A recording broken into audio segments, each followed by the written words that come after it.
Do you have what it takes to survive The Running Man? The world's deadliest game show?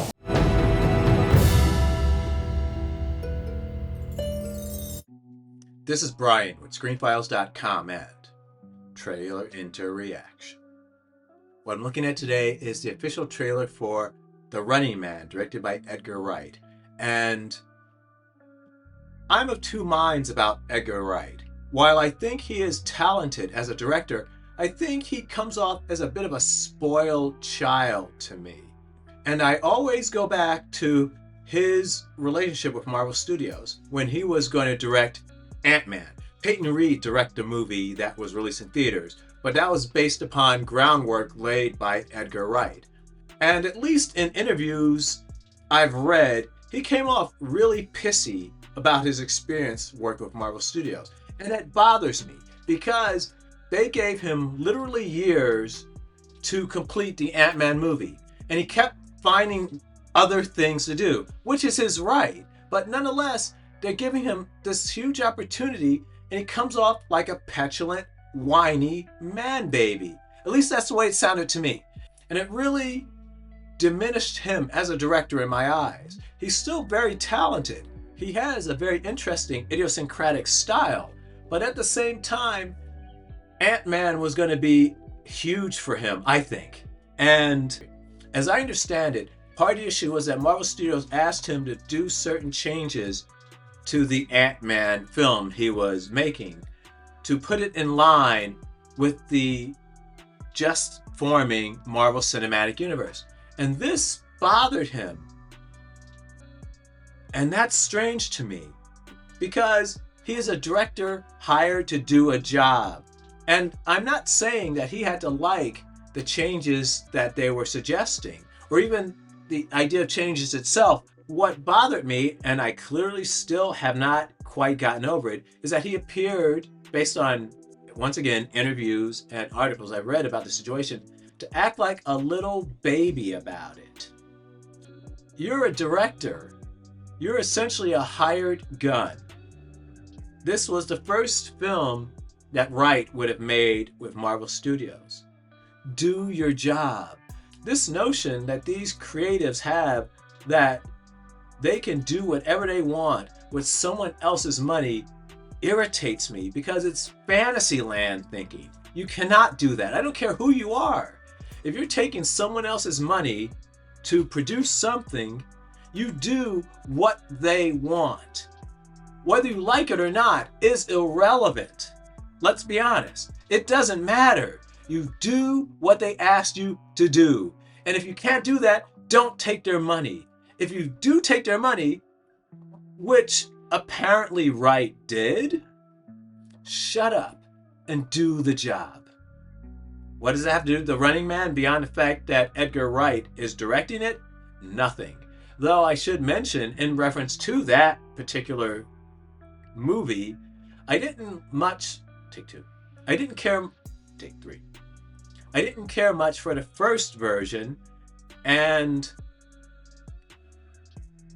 my thing with Stephen King, or Richard Bachman in this case, which is essentially Stephen King, based movies, is that I'm just so tired of Stephen King being treated as if he's the only as if he's the only horror writer in existence. It's tiring. There's John Saul, there is Graham Masterton, there is Peter Straub, there are so many, Bentley Little, there's so many other horror writers. Stop with the overemphasis on Stephen King. It's boring. Take two. For me, I find it boring. I don't care anymore.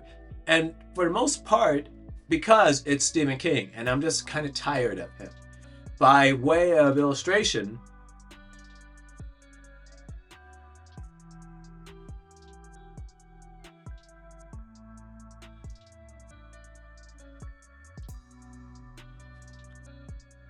hey Siri, who directed A Haunting of Hill House? Here's an answer. By way, take three. By way of illustration, Mike Flanagan is doing a reboot.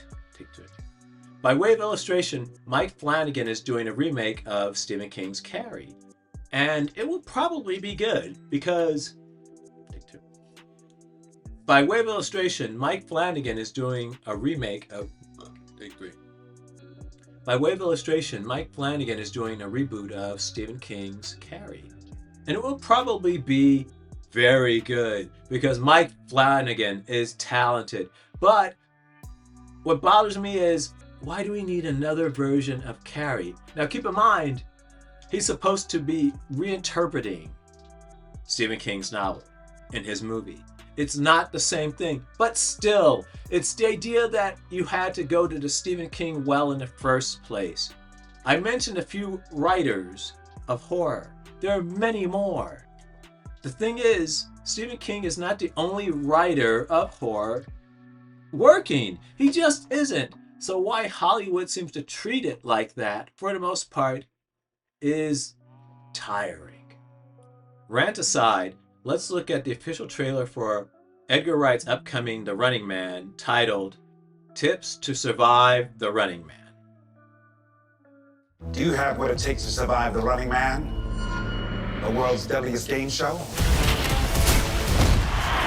Oh, shit! We're gonna let you in on a few tips. You have to stay calm.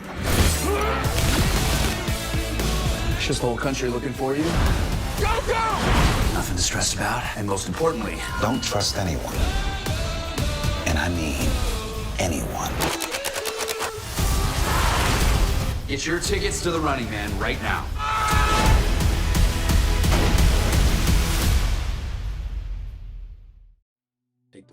Well, that was the trailer for Tips for Surviving the Running Man. And it looks fine. Edgar Wright, as I said before, is a good director. And visually speaking, more interesting than most. That being said, I just need to get the feeling he's over whatever ego shit he's been dealing with. Because, once again, you don't bitch and moan when someone has been giving you years to complete a project and you don't do it, only because they asked for certain things from their project. That sounds like a petulant man-child to me, and I find that really off-putting. Though what do you think? This is Brian with ScreenFiles.com and Trail into Reaction. Do you agree, disagree? Let me know down below. And as usual, consider a like, follow, or buy me a coffee. Peace.